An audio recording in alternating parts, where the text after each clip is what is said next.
Tutanxamonun lənətli qəbri. 3820 il əvvəl Krallar vadisində bastırılan Misir firavunu uzun illər axtarılsa da tapılmırdı.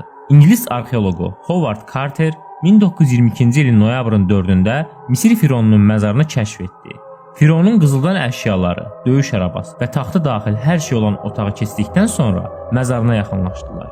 Amma qızıl tabutun üzərindəki bir yazı bəzi arxeoloqları qorxuya saldı. Yazıda hər kim firavunun məzarına toxunsa, ölümün qanadları onu saracaq lənəti yazılsa da, Howard Carter buna fikir vermədi. Amma yenə də özü qəbrə ilk toxunanlardan olmadı. Kəşfdən sonra 6 həftə ərzində finansal dəstək sağlayan George Carnarvon, mumiyanı araşdıran Archibald Reid, ardınca isə məzara ilk toxunanların bir hissəsi müəmmalı şəkildə öldü və hamı bu lənətə inanmağa başladı.